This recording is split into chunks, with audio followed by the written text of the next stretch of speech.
Hello everyone, कैसे हैं सारे बच्चे। आई होप आप सब बहुत अच्छे होंगे एंड बहुत अच्छे से पढ़ाई भी कर रहे हैं। आज यहाँ पे हम एक नया चैप्टर स्टार्ट करेंगे टर्म 2 के लिए, which is microbes in human welfare. So मेरी बात ध्यान से सुनिएगा बेटा। आप मेरे साथ शिवांगी मैम के साथ कर रहे हैं टर्म 2 का रिविजन, और टर्म 2 के रिविजन में आपके 6 चैप्टर्स आ रहे हैं। 6 चैप्टर्स में से पहला chapter human health and disease we have finished. तो जिन बच्चों ने वो वाली क्लासेस मिस की गई हैं, प्लीज बेटा आप देखिए, वो वाली क्लासेस आपको मिलेंगी। 2 क्विज क्लासेस हो चुकी हैं, उन क्वेश्चंस को प्लीज अटेम्प्ट कीजिएगा। एंड नाउ आज हम यहाँ पे नया चैप्टर स्टार्ट करेंगे, माइक्रोब्स इन ह्यूमन वेलफेयर। तो अभी तक देख रहे थे कि जो माइक्रोब्स हैं वो कैसे खराब है हमारे लिए, लेकिन अभी हमें ये देखना है कि माइक्रोब्स हमारा फायदा भी बड़ा करते हैं।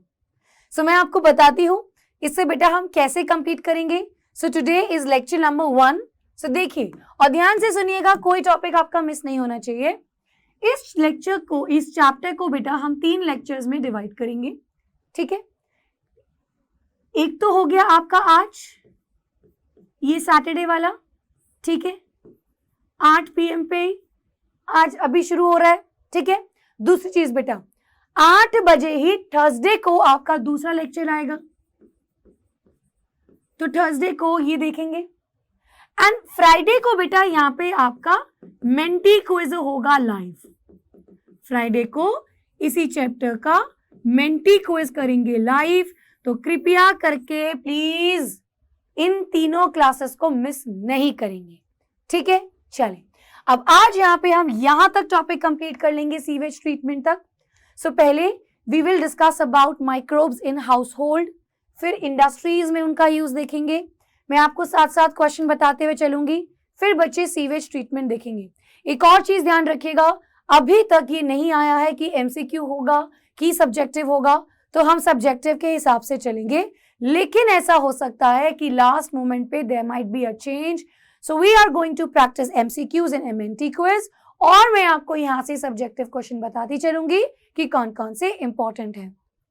एंड नाउ सबसे पहला सबसे इंपॉर्टेंट टॉपिक जो इस चैप्टर का आता है, ये डायग्राम बेटा आपकी एनसीईआरटी में दिया हुआ है।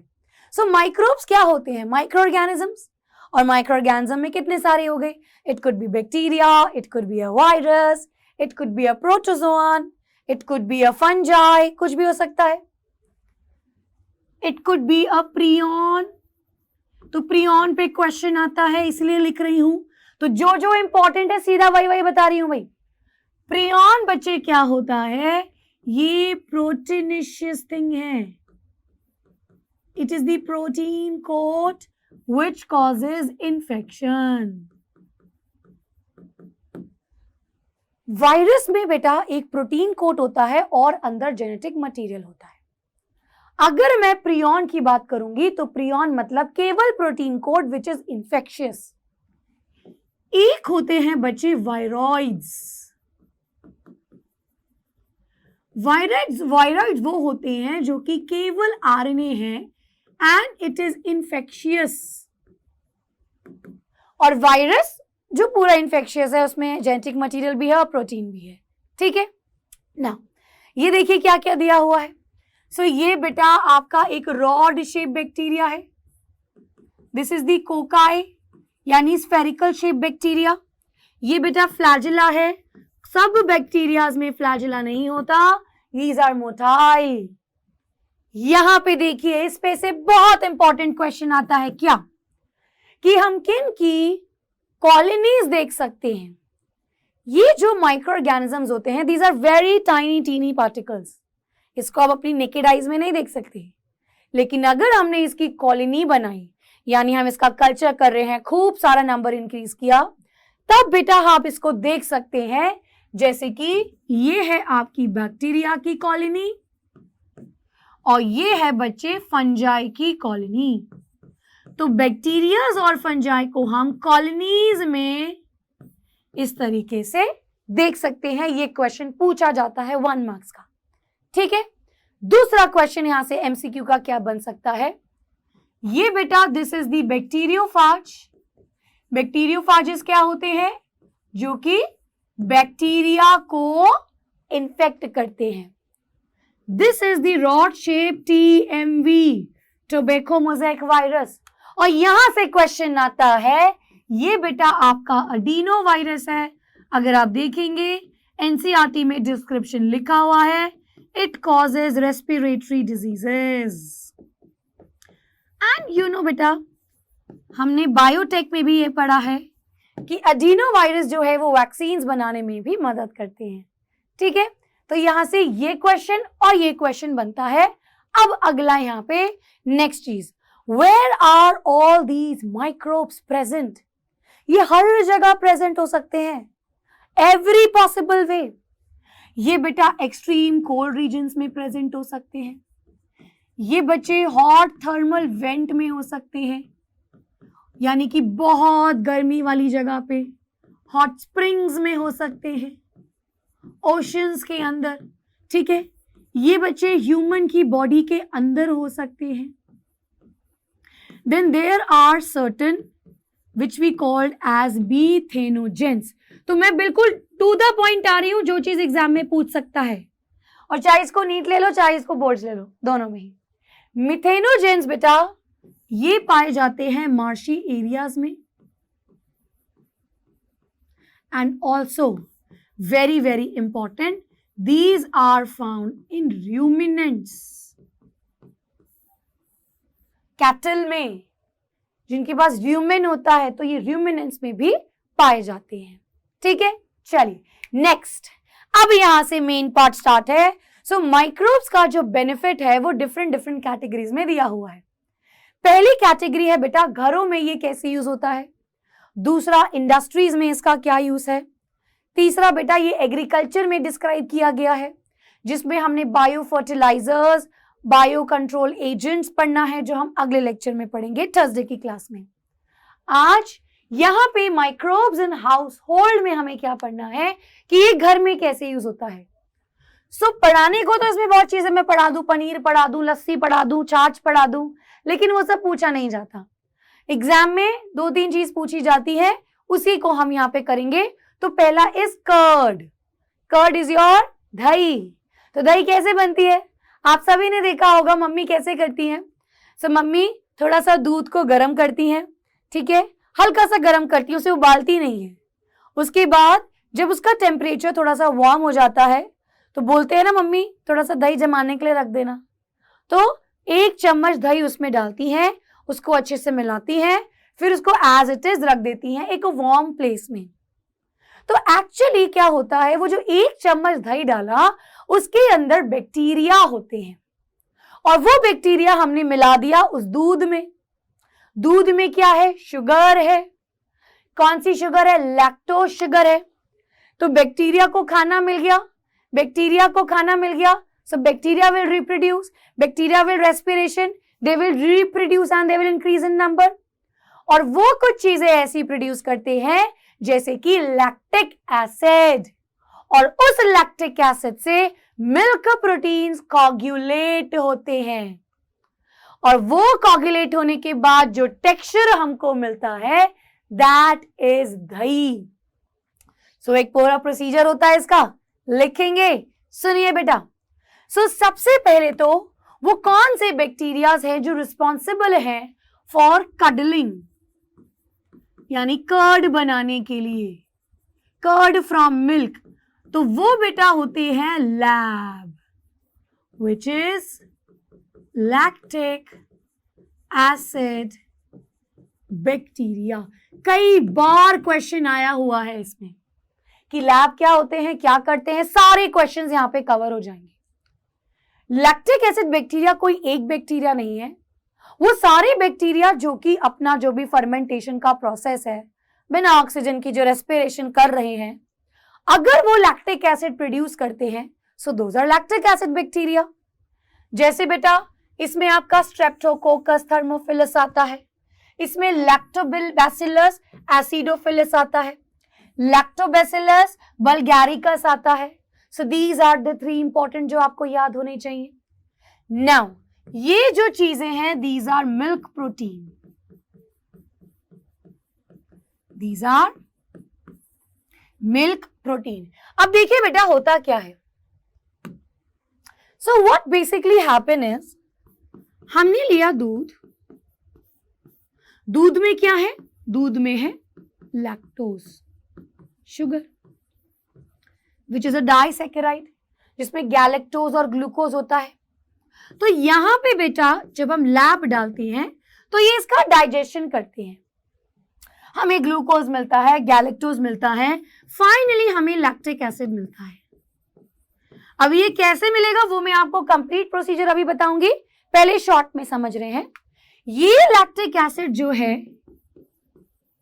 ये कोगुलेट करता है, या आई कैन से ये पार्शियली डाइजेस्ट करता है मिल्क प्रोटीन्स को, मेनली कैसीन, मेनली कैसीन। तो मिल्क प्रोटीन जैसे कि casein, beta lactoglobulin, alpha lactalbumin, serum albumin, ये सारे मिल्क के प्रोटीन्स होते हैं। तो ये बेटा क्या करेगा, मेनली कैसीन इन सबको जब कोगुलेट करता है तो यहां पे आपका प्रोड्यूस होता है curd. So because lactic acid is producing, so lactic acid bacterias are responsible.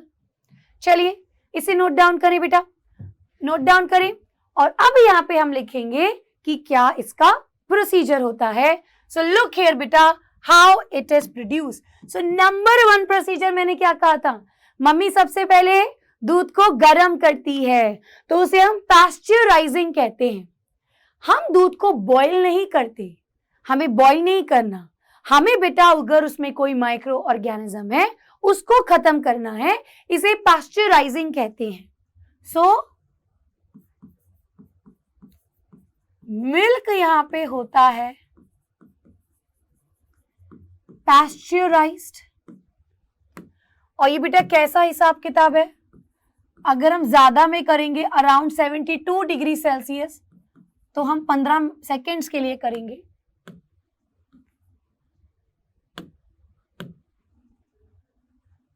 या एक मिनट,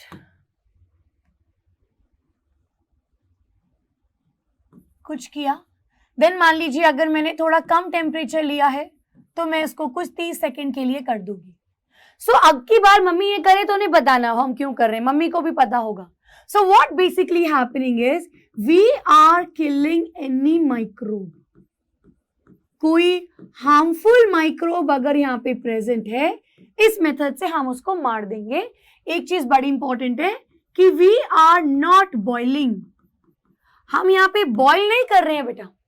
दूसरा स्टेप क्या हो गया, मिल्क को पास्चराइज करने के बाद अब इसमें हम कर्ड ऐड करते हैं, 1 चम्मच जमाने के लिए दही ऐड करते हैं। सो नाउ मिल्क में ऐड करेंगे कर्ड। अब इस कर्ड में क्या होता है, सो इस कर्ड को बेटा इनोक्यूलम भी कहते हैं। वेरी इंपॉर्टेंट क्वेश्चन आता है, स्टार्टर क्या होता है, इनोक्यूलम क्या होता है। इनोक्यूलम और स्टार्टर इसे क्यों कहा, क्योंकि इसके अंदर थोड़ा सा बैक्टीरिया प्रेजेंट है, थोड़ा सा तो क्या ही होगा, मिलियंस अमाउंट में प्रेजेंट होता है। सो 1 चम्मच दही में there is millions of LAB, ठीक है, ये हमने इसमें डाल दिया। अब प्रोसेस फर्दर आगे स्टार्ट होगा। सो देखिए क्या होगा, अब यहाँ पे हमें क्या करना है, जो भी मेरे लैब हैं वो कैसे काम करेंगे। सो देखिए बेटा, क्या था मेरे पास, मिल्क है, मिल्क में पता है मेरे पास लैक्टोज शुगर है, मैंने इसके अंदर क्या डाले हैं, लैब डाले हैं, उनके पास एंजाइम्स हैं, वो उसको ब्रेक करेंगे, तो ये मेरा चेंज हो जाएगा, लैक्टोज टूट जाएगा ग्लूकोज और गैलेक्टोज में, है ना भाई, इसमें टूटेगा ना, और उसके बाद अब यहाँ पे लैक्टिक एसिड बनेगा। सो होता क्या है बेटा, ये ग्लूकोज से फिर बनेगा लैक्टिक एसिड, और कैसे भाई, इनके पास एंजाइम होता है लैक्टिक एसिड डिहाइड्रोजिनेज, ये लैक्टिक एसिड मुझे यहाँ पे मिल गया।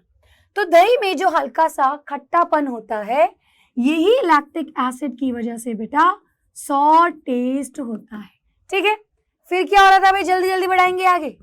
अब मेरे पास ये लैक्टिक एसिड क्या करेगा, जो केसीन प्रोटीन्स हैं इनकी कोagulation करेगा, इनको पार्शियली डाइजेस्ट करेगा। सो ये बेटा पैरा कैसिनेट में चेंज होगा। फिर कैल्शियम भी होता है भाई, तो ये कैल्शियम के साथ मिल करके कैल्शियम पैरा कैसिनेट बनाएगा एंड सो ऑन। सो इस तरीके से यहाँ पे ये सारी चीजें होंगी। एक बड़ा इंपॉर्टेंट क्वेश्चन बेटा यहाँ पे बनता है कि यहाँ पे विटामिन B12 भी रिलीज होता है, इसलिए curd is a rich source of vitamin B12। ठीक है, चलिए अब देखते हैं कर्ड के क्या क्या मजे हैं भाई। सो बेटा आपने क्लास 11th में पढ़ा होगा लैक्टोज इंटॉलरेंस।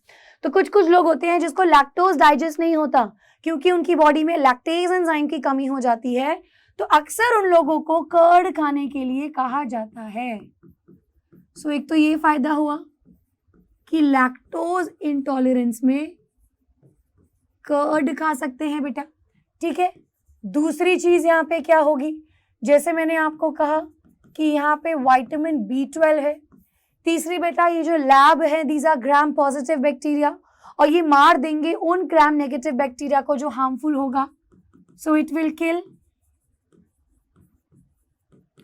Harmful bacteria. और बच्चे क्या करता है, ये इंप्रूव करता है डाइजेशन को।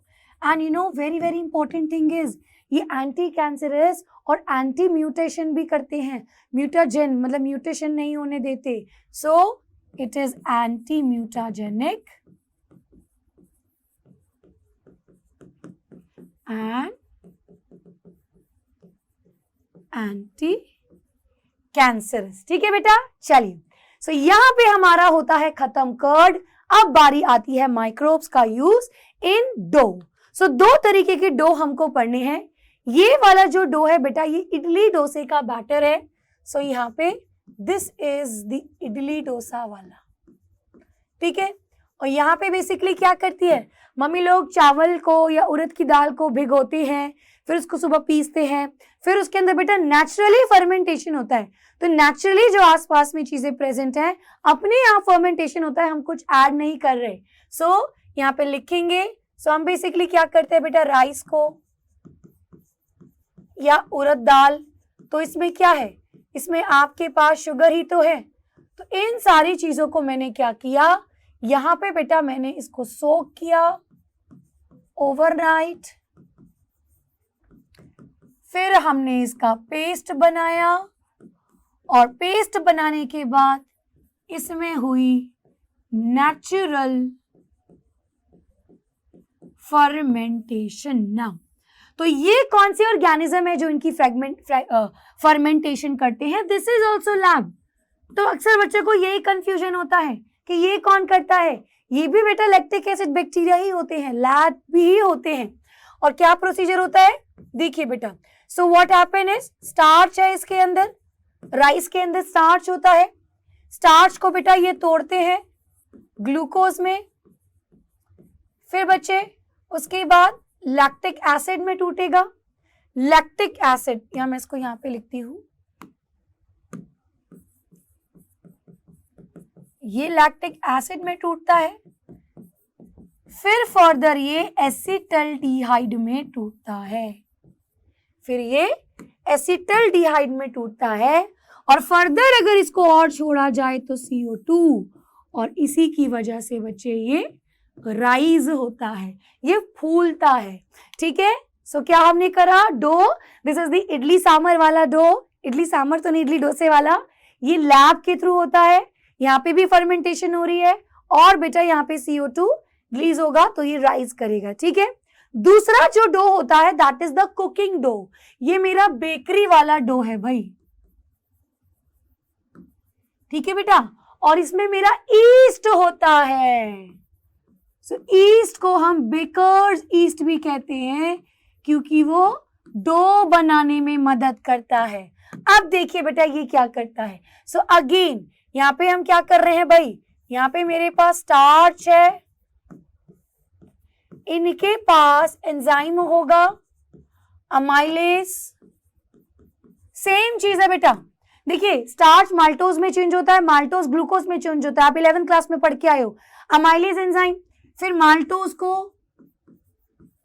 माल्टेज एंजाइम तोड़ेगा ग्लूकोज में, तो पीछे भी यही हो रहा था। लेकिन अब यहाँ पे क्या होगा, ये ईस्ट है भाई। अब यहां तक तो हो गया ईस्ट, अब इसकी फर्मेंटेशन कर रहा है तो ईस्ट के कितने एंजाइम हो गए, ईस्ट के 3 एंजाइम हो गए, 1 2 3 एंजाइम की मैं यहाँ पे बात करूंगी। सो तीसरा यहाँ पे है भाई जाइमेज। ये जाइमेज क्या करेगा, इस ग्लूकोज को इथेनॉल और कार्बन डाइऑक्साइड में ब्रेक करेगा, और इसी कार्बन डाइऑक्साइड की वजह से राइज करता है, या मैं कहूं जो डो है वो फ्लफी बनता है, सॉफ्ट बनता है। अब आप सोचेंगे मैम इसके अंदर इथेनॉल होता है, कुकीज में, केक में, इन सबसे नशे तो नहीं होते भाई खा के, इथेनॉल तो नहीं होना चाहिए। तो इथेनॉल कहाँ जाता है, इथेनॉल तो बनता है भाई, ईस्ट जब जब फर्मेंटेशन करेगा इथेनॉल तो बनेगा।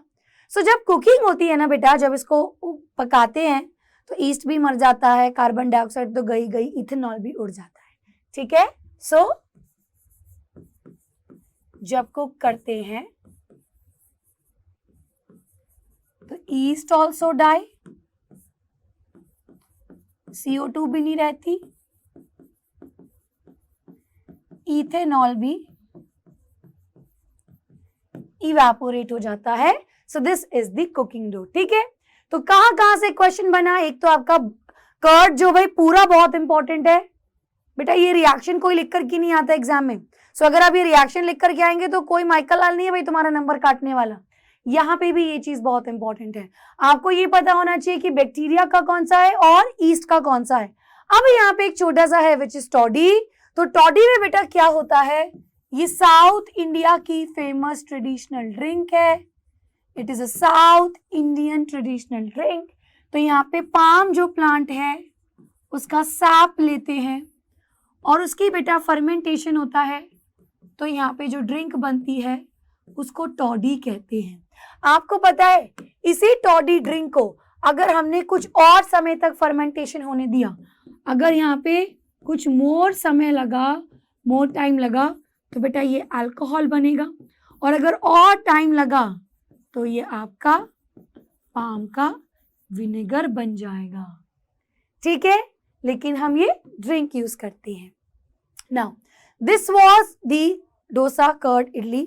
अब बेटा यहाँ पे आता है चीज। यहाँ पे डायरेक्ट क्वेश्चन पूछे जाते हैं पनीर का। नॉर्मल कॉटेज चीज पे क्वेश्चन नहीं होता, बट चीज इज पनीर, ठीक है। चीज का बड़ा इंपॉर्टेंट पॉइंट ये है कि डिपेंडिंग अपॉन की कौन सा ऑर्गेनिज्म है उस पे बेटा चीज का फ्लेवर बहुत डिपेंड करता है। तो यहाँ पे एक आपको पढ़ना है Swiss cheese. It is due to the production of Swiss cheese में यहाँ पे होल्स आते हैं। ये क्वेश्चन आता है कि उसमें होल क्यों होते हैं, क्योंकि जो प्रोपेनियोबैक्टीरियम शेरमानी है ये बेटा फर्मेंटेशन करने के बाद CO2 रिलीज करता है, और इसी CO2 की रिलीज की वजह से स्विस चीज में होल्स होते हैं। जो टॉम एंड जेरी में जेरी लेकर के भागता है हमेशा, ये वाला, ठीक है। अब वेरी वेरी इंपॉर्टेंट, आपको क्वेश्चन मैच द फॉलोइंग आ सकता है जिसमें आपको इससे मैच करना होगा। नेक्स्ट बेटा है एक रॉक फूड चीज। तो इसको फर्दर राइप किया जाता है, फर्दर पकाया जाता है किसमें, एक फंजाई में विच इज पेनिसिलियम रॉकफोर्टी, जिससे इसका पर्टिकुलर फ्लेवर आता है। सो आपको ये दोनों ऑर्गेनिज्म अच्छे से याद होने चाहिए। Now with this thing microbes in household हमारा फिनिश होता है। अगला टॉपिक है बेटा माइक्रोब्स इन इंडस्ट्रीज। अभी माइक्रोब्स को इंडस्ट्रीज में कैसे यूज करना है। सो देखिए बेटा, ये सारी चीजें इंडस्ट्रीज में भी बनती है। हम बैटर तो इंडस्ट्रीज में भी बना सकते हैं, दही को इंडस्ट्रीज में भी बना सकते हैं, टॉडी को, बहुत सारी चीजों को, अल्कोहल हम प्रोड्यूस करते हैं। बट फर्क क्या है कि इंडस्ट्रीज में हम इसको लार्ज अमाउंट में बना रहे हैं, है ना, हम इसको खूब सारी अमाउंट में बना रहे हैं। तो हम नॉर्मल फर्मेंटेशन नहीं, हम ये बड़े बड़े टैंक्स लेते हैं, बड़े बड़े फर्मेंटर्स लेते हैं और उसके अंदर उसकी फर्मेंटेशन होती है। सो ये जो लार्ज फर्मेंटेशन होती है इनको फर्मेंटर्स कहते हैं या बायो रिएक्टर्स कहते हैं। यहाँ पे प्रॉपर सारी कंट्रोल होती हैं, पीएच, वीएच, ऑक्सीजन देना है नहीं देना है वो भी सब कंट्रोल में है, मीडियम देना है, न्यूट्रिएंट जो डालना है, सारी चीजें अपने अनुसार हम कर सकते हैं। नाउ दो तरीके की होती हैं, एक होती है बैच फर्मेंटेशन जिसको बेटा क्लोज सिस्टम कहते हैं। तो यहाँ पे क्या है, एक ही बारी में हम करते हैं फर्मेंटेशन, मतलब मैंने बैचेस में किया, एक बैच डाला उसको कर दिया, दूसरा डाला उसको कर दिया। कंटिन्यूअस में क्या होता है कि मैं यहाँ पे ऐड करती रहती हूँ बार बार। सो जो भी मेरा न्यूट्रिएंट है, न्यूट्रिएंट मीडियम है, मैं उसको बार बार ऐड करती रहूंगी और लगातार वो फर्मेंटेशन होती रहेगी। इसको कंटिन्यूअस फर्मेंटेशन कहते हैं। ठीक है, चलिए ये तो इतना इंपॉर्टेंट नहीं है ना, this is very very important. अब क्या होता है बेटा, सबसे पहला है आपका अल्कोहलिक बेवरेजेस। सो होता क्या है यहाँ पे, हमने देखा था कि फर्मेंटेशन होती है, सो कुछ कुछ चीजें बनती हैं। देखिए बेटा, जब बैक्टीरिया फर्मेंटेशन करते हैं तो जैसे लैक्टिक एसिड बन रहा है, लैब जब फर्मेंटेशन करते हैं, ईस्ट जब फर्मेंटेशन करता है तो अल्कोहल प्रोड्यूस होता है। ठीक है, सो यहाँ पे ईस्ट फर्मेंटेशन करेगा तभी अल्कोहल प्रोड्यूस्ड होगा। तो इसीलिए ये जो Saccharomyces cerevisiae which is your yeast, इसे हम यहाँ पे ब्रूअर्स ईस्ट भी कहते हैं क्योंकि ये बेवरेजेस बनाने में मदद करता है। तो सिंपल सा फंडा है बेटा, हमने कुछ स्टार्च वाली शुगर वाली चीजें लेनी है, जैसे आलू ले लिया, गेहूं ले लिया, बार्ले ले लिया, ग्रेप्स का जूस ले लिया, व्हीट ले लिया, कुछ भी ले लिया। अब क्या करा, इसको हमने ब्रेक किया, अब इसमें ईस्ट डाला, तो ईस्ट क्या करेगा, उसकी फर्मेंटेशन करेगा। ईस्ट उसको रेस्पिरेशन कर रहा है उसके अंदर और इथेनॉल प्रोड्यूस हो रहा है। तो वो जो इथेनॉल प्रोड्यूस हुआ अब हमने रख लिया, तभी तो बेटा ये अल्कोहलिक ड्रिंक्स है। सो बेसिकली यहाँ पे क्या होता है, विल राइट इट डाउन, जो भी हमारा रॉ मटेरियल है, शुगर है, स्टार्च है, इसकी बेटा फर्मेंटेशन हुई ईस्ट के द्वारा और ये बना यहाँ पे इथेनॉल। अब एक चीज बहुत इंपॉर्टेंट है बेटा, हम देखेंगे जब हम अल्कोहलिक ड्रिंक्स की बात करते हैं, कुछ ड्रिंक्स में जो अल्कोहल है वो लेस देन 20% होता है, कुछ ड्रिंक्स में जो अल्कोहल है वो ग्रेटर देन 20% होता है। मतलब मान लीजिए कि हमने एक कोई बियर बनाई, अब उसमें अल्कोहल प्रोड्यूस हुआ, तो जो बियर होती है, वाइन होती है, उसमें बेटा 20% से कम अल्कोहल होता है। कुछ जैसे विस्की हो गई, ब्रांडी हो गई, जिन हो गई, फेनी हो गई, मैं भी दिखाऊंगी आपको, इन सब में 20% से ज्यादा अल्कोहल होता है। अब होगा क्या, बड़ा सिंपल सा फंडा है, अगर किसी फर्मेंटेशन में 20% से ज्यादा अल्कोहल हो गया तो ईस्ट बेटा मर जाता है। अब आप सोचेंगे मैम जब ईस्ट मर गया, ईस्ट को नशे हो गए, ईस्ट खत्म हो गया, क्यों? क्योंकि अल्कोहल, इतना सारा अल्कोहल प्रोड्यूस हो गया तो ईस्ट विल डाई। तो फिर फर्दर 20% के बाद अल्कोहल कौन बढ़ा रहा है? देन वी डू डिस्टिलेशन, हम डिस्टिलेशन करते हैं। डिस्टिलेशन पता है ना, 9th क्लास में पढ़ते थे, डिस्टिलेशन कर करके प्योरिटी बढ़ाते हैं। सो यहाँ पे क्या होता है बेटा, इसमें देयर इज फर्मेंटेशन ओनली। जिन अल्कोहलिक ड्रिंक्स में ज्यादा होता है 20%, तो यहाँ तो बेटा ईस्ट डाई। तो फर्मेंटेशन में जितना बना ईस्ट ने बना लिया, उसके बाद जब ज्यादा हुआ ईस्ट मर गया, तो देन बेटा यहाँ पे डिस्टिलेशन होती है और इन ड्रिंक्स में डिस्टिलेशन होती है। यहां से क्वेश्चन आता है कि कौन सा डिस्टिलेटेड है और कौन सा नॉन डिस्टिलेटेड है। ठीक है बेटा, चलिए अब देखिए यहाँ पे बियर और वाइन, ये मेरे नॉन डिस्टिलेटेड हो गए। ठीक है, 3 से 6% बार्ले से बनता है, वाइन बेटा ग्रेप जूस से बनता है, जिन राई से बनता है। इंपॉर्टेंट क्या है, वाइन किससे बनता है, बियर किससे बनता है, विस्की बेटा सीरियल से बनती है, रम मोलेसिस से बनता है, ब्रांडी फ्रूट जूसेस से बनती है, वोडका पोटैटो से। गोवा का एक ड्रिंक होता है बड़ा फेमस फेनी, उसको काजू और एप्पल से बनाया जाता है। ये सारी डिस्टिलेटेड ड्रिंक्स हैं।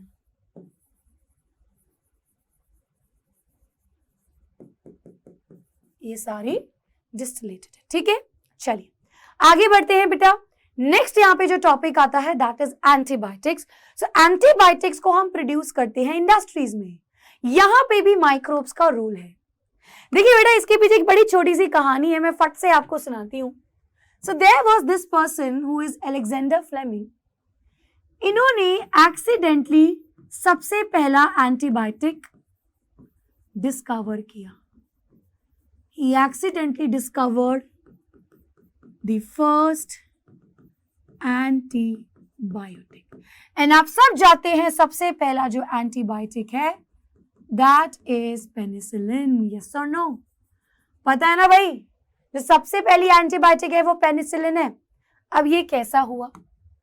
सो उन्होंने बेटा क्या किया, यहाँ पे वो कल्चर करा रहे थे, उनका कुछ कल्चर था स्टाफाइलोकोकस बैक्टीरिया का, स्टडी कर रहे थे कोई।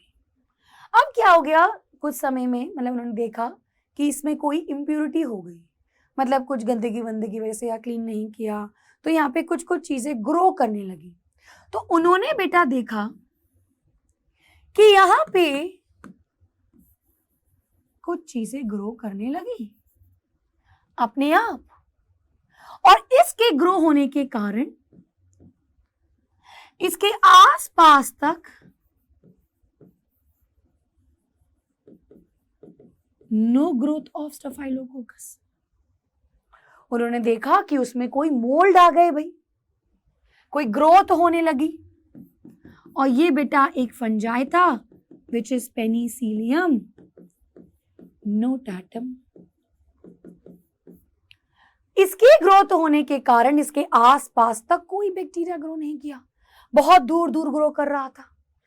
यहां पे इनको समझ में आया कि इस जो पेनिसिलियम नोटाटम में से कुछ तो ऐसा निकल रहा है जिसने स्टाफाइलोकोकस को ग्रो नहीं करने दिया।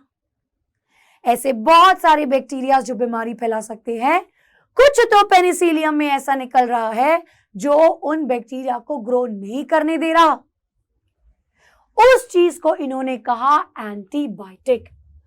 तो एंटीबायोटिक बेटा क्या है? These are chemical substances that are produced by microbes to kill other microbes। ठीक है बेटा, एक माइक्रोब से निकाली गई ऐसी चीज जो दूसरे माइक्रोब को खत्म करे, इसे एंटीबायोटिक्स कहते हैं। Then there was a time around, ये बेटा कुछ समय था 1945 में, इनको नोबेल प्राइज मिला तीनों को। क्यों? क्योंकि during the second world war के वक्त काफी सारे अमेरिकन सोल्जर्स बेटा बीमार पड़ रहे थे, तो उन अमेरिकन सोल्जर्स को ट्रीट किया गया इस पर्टिकुलर चीज से। इन दोनों ने उसको यूज किया और इसलिए इन तीनों को 1945 में नोबेल प्राइज मिला। ठीक है बच्चे, चलिए तो ये यहाँ पे बहुत इंपॉर्टेंट है भाई, एंटीबायोटिक और नोबेल प्राइज वाला। नाउ नेक्स्ट बेटा, एंटीबायोटिक्स होते क्या हैं? So these we have already discuss. So antibiotics are those things जो कि मदद करते हैं किसी भी दूसरे ऑर्गेनिज्म को मारने में। आपकी एनसीईआरटी में कुछ डिजीजेस लिखी हुई हैं, इसीलिए बेटा मैं कहती हूँ, मैंने आपको कुछ एक्स्ट्रा डिजीजेस कराई थी ह्यूमन एंथर डिजीज में, क्योंकि उन डिजीज का जिक्र इस चैप्टर में हुआ था। सो ये जो एंटीबायोटिक्स है बेटा, ये किल कर सकती है मेनी माइक्रोब्स को। अब आपको ये तो पता लग गया सबसे पहली एंटीबायोटिक कौन सी थी? Penicillin notatum. जो फर्स्ट एंटीबायोटिक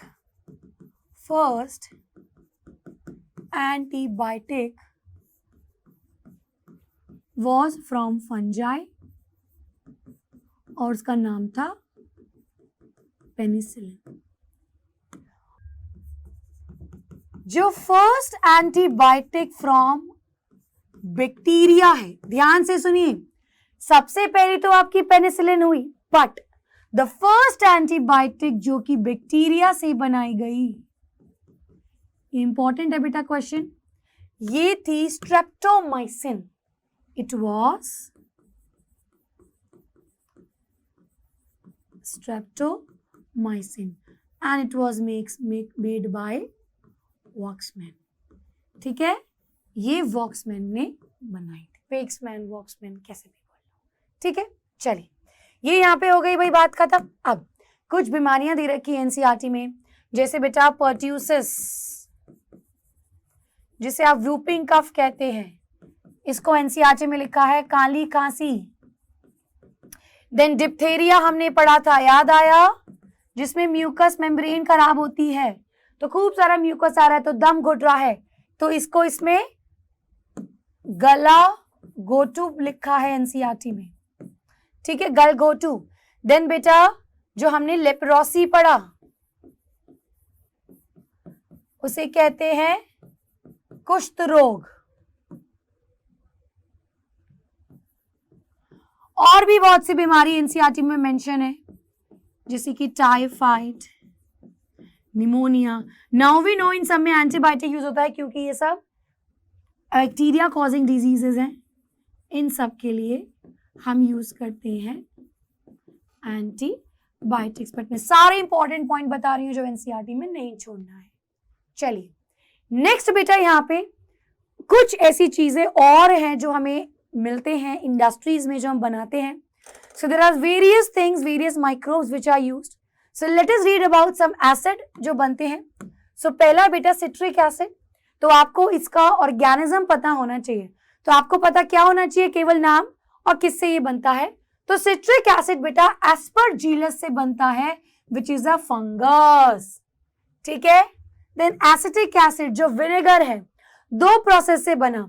तो पहले यहाँ पे पहले स्टेप में फर्मेंटेशन हुई, ईस्ट की, अल्कोहल बनाया, फिर अल्कोहल को कुछ और देर रखेंगे तो विनेगर बनेगा, और वो बेटा बैक्टीरिया करता है, एसिटोबैक्टर एसिटाई।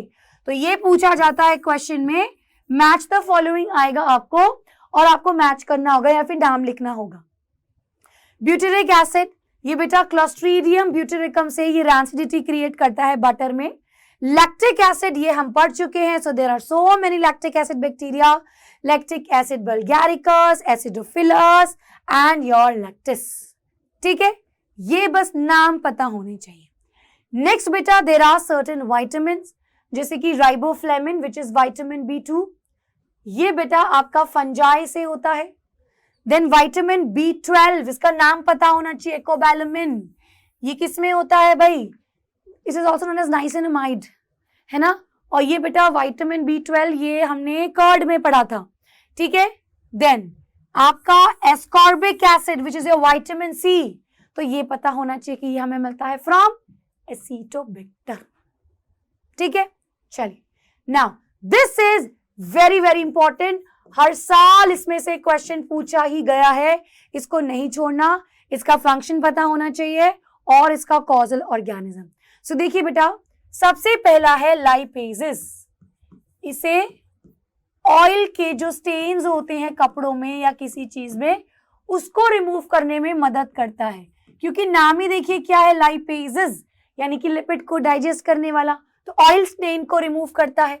इसका ऑर्गेनिज्म एनसीईआरटी में नहीं दिया तो कभी नहीं पूछता।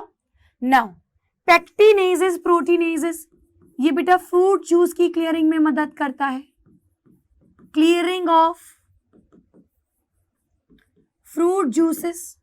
देन स्ट्रेप्टोकाइनेसिस बाय स्ट्रेप्टोकोकस, ये पूछा जाता है, और ये बेटा क्लॉट बस्टर है, ये हार्ट के पेशेंट्स को दिया जाता है, क्योंकि ये क्लॉट्स को कट करता है, खत्म करता है, तोड़ता है ब्लड क्लॉट्स को।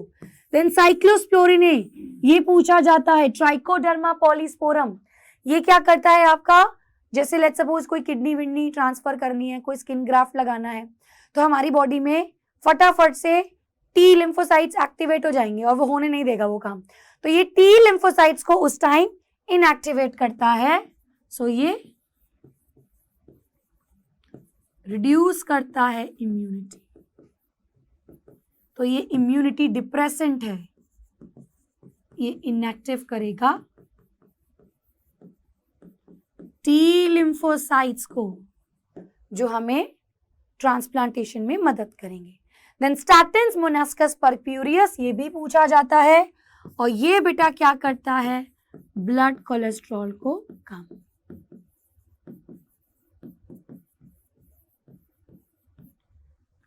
ठीक है, चलिए बेटा। नाउ नेक्स्ट यहाँ पे ये भी इंडस्ट्रियल खत्म हो गया। अब लास्ट टॉपिक जो हम आज की क्लास में करेंगे दैट इज सीवेज ट्रीटमेंट। ये बड़ा इंपॉर्टेंट है बेटा। तो बेसिकली सीवेज ट्रीटमेंट में क्या है, ये जो सीवेज है, so what is actually sewage, जो भी वेस्ट वाटर आता है जिसमें फीसेस है, गंदा पानी है, बाथरूम का या टॉयलेट्स का या किचन का जो सारा पानी, जो वेजिटेबल मैटर है, ये सारी चीजें बेटा वेस्ट वाटर होती है। So these are the waste water which is coming from household, घरों से आ रहा है, और बेटा जो कमर्शियल जगहों से आ रहा है। तो यूजुअली इस पानी को हम रिवर में डालेंगे, लेकिन ऐसे नहीं डाल सकते। We need to treat them.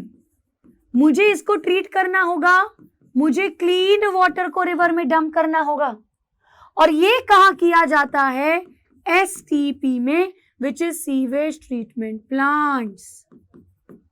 Sewage treatment plants में इस तरीके के plants होते हैं। इन sewage treatment plant में बेटा दो तरीके होते हैं। So there is a primary treatment and there is a secondary treatment. Primary treatment को हम physical treatment कहते हैं, और secondary treatment को हम biological treatment कहते हैं। ऐसा क्यों कहते हैं ये अभी पढ़ेंगे। पहले बेटा ये देखिए कि अगर हमने सीवेज को ट्रीट नहीं किया तो ये कितना खराब हो सकता है हमारे लिए। पहली चीज, बहुत ही बदबू आती है भाई, ओडर आता है, बैड ओडर। आप देखिए जो सीवेज वगैरह है कभी क्लीन नहीं होते, या बारिश में जब सीवर ओवरफ्लो करते हैं तो बहुत ज्यादा गंदी स्मेल आती है। So that is because of that sewage water, उसमें बहुत हार्मफुल बैक्टीरियाज हैं। देन सीवेज रिड्यूस करता है, रिजल्ट करता है वाटरबोर्न डिजीजेस। भाई यहाँ पे एक तो कॉजल ऑर्गेनिज्म इंक्रीज हो रहे हैं, फिर वेक्टर भी बढ़ेंगे तो डिजीजेस फैलेंगी। Bio oxygen chemical demand, biochemical demand increases, ये इंक्रीज होती है। अब ये क्या है, झट से इसको सुनेंगे बेटा। जितना मेरा वेस्ट वाटर होगा, बड़ा सिंपल सा कॉन्सेप्ट है। अगर मेरा कोई वाटर में वेस्ट है जिसमें बहुत ज्यादा हाई ऑर्गेनिक मैटर है, ऑर्गेनिक मैटर है भाई उसमें, तो बैक्टीरिया जो कि उस वेस्ट वाटर में प्रेजेंट है वो उसकी डिकम्पोजिशन करने लगती है। सो क्या करते हैं, जो बैक्टीरिया है वो उसे डिकम्पोज करते हैं, और ये बेटा एरोबिक बैक्टीरिया होते हैं। एरोबिक बैक्टीरिया है तो ये क्या करेंगे, ये ऑक्सीजन को यूज करेंगे। अब जब ये ऑक्सीजन को यूज करते हैं तो there is a decrease in oxygen in water body. Simple सी बात है, जितना पॉल्यूटेड वाटर होगा उतना ज्यादा ऑर्गेनिक वेस्ट, उतना ज्यादा डिग्रेडेशन होगा ऑर्गेनिक वेस्ट का, उतना ज्यादा ऑक्सीजन का यूज करेंगे एरोबिक बैक्टीरिया, और उतनी कमी होती जाएगी ऑक्सीजन की पानी के अंदर। डिसॉल्व ऑक्सीजन कम हो जाएगा, जो प्लांट्स हैं, जो एनिमल्स हैं, उनके लिए कम हो जाएगा। सो वाटर की ऑक्सीजन की डिमांड इंक्रीज हो गई, ऑक्सीजन की डिमांड इंक्रीज हो गई। आपको ये यहाँ पे पता होना चाहिए, इस पे क्वेश्चन आता है कि जितना ज्यादा पॉल्यूटेड वाटर होगा उतना ज्यादा बीओडी होगा। तो अगर मुझे पानी को साफ करना है तो मैं कैसे कर सकती हूँ, मैं उसका बीओडी चेक कर सकती हूँ। जितना बीओडी गिरता रहेगा पानी उतना साफ होता जाएगा। ठीक है, चलिए यही चीज यूज होती है सबसे सीवेज ट्रीटमेंट में, देखिए किस तरीके से। बट पहले बेटा आपका फिजिकल ट्रीटमेंट होगा which is the primary treatment. ये फिजिकल प्रोसेस है। जैसे सपोज मैंने आपको एक कमरा दिया, उसमें बहुत गंद मचाया हुआ है, सब कुछ इधर उधर पड़ा है, किताबें कपड़े इधर उधर फैले हैं, खूब सारा कूड़ा करकट सब कुछ है। तो पहले क्या करते हैं, पहले मोटा मोटा कूड़ा उठा के रखते हैं, जो बड़ी बड़ी चीजें हैं उसको उठा करके अपनी जगह पे रखते हैं, मोटा मोटा पेपर उठा करके फेंकते हैं, फिर झाड़ू मार करके फाइन फाइन पार्टिकल्स को रिमूव करते हैं। ठीक है, यही चीज। तो यहाँ पे बेटा जो सीवेज का पानी आया उसमें से पहले हमने बड़ा बड़ा कूड़ा करकट हटाया, जो रॉक्स हैं, जो सीमेंट, जो भी उसमें सिल्ट वगैरह होगा वो सेडिमेंट हो जाएगा। जो बड़े बड़े कपड़े हैं मान लो उसमें फटे कुटे, या उसमें फ्रूट है, वेजिटेबल्स के पील, ये सारी जो बड़े बड़े कूड़ा करकट है उसको हम यहाँ पे रिमूव करेंगे। ठीक है, सो देखिए फिजिकल प्रोसेस में क्या होगा, first removal of large and small particles, और ये सिंपल फिल्टर किया, सेडिमेंटेशन, जो छोटे छोटे पार्टिकल है वो नीचे सेडिमेंट हो जाएंगे। अब इस चीज को हम कहेंगे द प्राइमरी स्लज। तो जो बेटा नीचे इकट्ठा हो गया है, जो मेरा यहाँ पे इकट्ठा हो गया, इसे मैं कहूंगी दी प्राइमरी स्लज। ठीक है ना, जो सुपरनेटेंट है, जो यहाँ पे अभी गंदा पानी बचा, इसको क्या कहते हैं, सुपरनेटेंट। ये बेटा दिस इज द एफ्लुएंट, इसको मैं सेकेंडरी ट्रीटमेंट के लिए भेजूंगी। क्यों? क्योंकि इसमें मुझे अब जो जर्म्स हैं, जो बैक्टीरियाज हैं, उसको कम करना है। नाउ जो ये प्राइमरी स्लज इकट्ठा हुआ, इसमें से हम मेन्योर बना सकते हैं, फर्टिलाइजर्स की तरह यूज कर सकते हैं। तो भाई मैंने तो सारी चीजों को यूज कर लिया। ठीक है, सो ये इंपॉर्टेंट है भाई, इसको हम मेन्योर की तरह यूज करेंगे या बायोगैस के लिए यूज करेंगे प्राइमरी स्लज को। मैं जानबूझ के पॉइंट्स लाई हूं ताकि अब एज इट इज क्लास में लिखेंगे भाई अपने आंसर में। अब देखिए सेकेंडरी ट्रीटमेंट स्टार्ट हुआ। अब यहाँ पे क्या होगा, वो जो गंदा पानी था बेटा, इसको हम लार्ज एरेशन टैंक में डालेंगे। एरेशन टैंक यानी कि उसमें ऑक्सीजन है, तो हम बेसिकली ऐसे टैंक लगाते हैं, उसमें ऐसे भाई पंखे जैसे कुछ है, वो गोल गोल घुमाएगा, गोल गोल घुमाएगा, ऑक्सीजन को अच्छे से मिलाएगा, और उसके अंदर फ्लॉक्स होते हैं। So what are these flocs? ये बेटा बैक्टीरिया का और फंजाई का मैश लाइक स्ट्रक्चर है। ठीक है, उसका एग्रीगेट है। तो ये बेटा डाइजेशन करने लगेंगे ऑर्गेनिक मैटर की, तो वही चीज होगी, ये बीओडी को कम करने लगेंगे, और ये तब तक करेंगे जब तक बीओडी कम नहीं हो जाएगा। So reduction of the BOD, biochemical oxygen demand, help करेगा ये मेजर करने में कि मेरा कितना ऑर्गेनिक मैटर है। पानी को मैंने पूरा साफ करना है। अब क्या हुआ, मान लो बीओडी कम कर दी, लेकिन यहाँ पे क्या रह जाएंगे, फ्लॉक्स तो रह जाएंगे ना भाई। फ्लॉक्स को खुद को डाइजेस्ट तो नहीं करेंगे, उनका क्या करें हम। सो नाउ बेटा ये जो एफ्लुएंट है, जो साफ पानी है, जो साफ हो गया भाई, इसको तो हम भेज देंगे रिवर में, और जो मेरे पास फ्लॉक्स था वो सेटलिंग टैंक में इकट्ठा हो गया। वेरी इंपॉर्टेंट, इसको एक्टिवेटेड स्लज कहते हैं। ये इनोक्यूलम की तरह काम करेगा। कैसे? जब मैं दूसरी बार सीवेज वाटर ट्रीट करूंगी तो थोड़ा सा ये फ्लॉक्स लेकर के उस वाले में डाल देंगे, तो एक पूरा पाइप लगा होता है जो फ्लॉक्स वहां से निकल करके उसमें जाएगा। तो क्या हो गया, मैं इसको भी यूज कर रही हूँ, और जो बचा कुचा थोड़ा बहुत फ्लॉक है जो एक्स्ट्रा है, उसको दूसरे ऑर्गेनिज्म डाइजेस्ट कर देंगे। कैसे? देखो, तो जो मेरे पास बच गया, जो एक्टिवेटेड स्लज जो एक्स्ट्रा है, इसको हम पंप करेंगे एनारोबिक स्लज डाइजेस्टर। तो पहले ये खुद एरोबिक थे, अब जो बच गया एनारोबिक, यानी जो बिना ऑक्सीजन के काम करते हैं, वो इसकी डाइजेशन करेंगे, और यहां से प्रोडक्शन होता है गैस का, बायोगैस का। तो बायोगैस भी मिल गई। सो देखिए साफ पानी भी भेज दिया, मैन्योर भी बना दिया, बड़ा बड़ा कड़कट कूड़ा पहले निकाल दिया, साफ पानी को रिवर में भेज दिया, जो स्लज था उसको यूज कर लिया, और कुछ में से मीथेन बना दिया, बायोगैस बना दी। So this is the sewage treatment. ठीक है बेटा, सो विद दिस थिंग ये पार्ट हमारा आज खत्म होता है। नेक्स्ट क्लास में जो कि थर्सडे को होगी 8 PM, हम बाकी का चैप्टर कंप्लीट करेंगे, विच इज बायोगैस प्रोडक्शन में और एग्रीकल्चर में। नाउ फ्राइडे को इसका मेंटी क्विज होगा, तो सारे बच्चे अटेंड करेंगे। सो आज के लिए इतना ही, मिलते हैं नेक्स्ट क्लास में। अगर आपको ये क्लास अच्छी लगी तो प्लीज बेटा लाइक करना, बाकी so bye bye and thank you.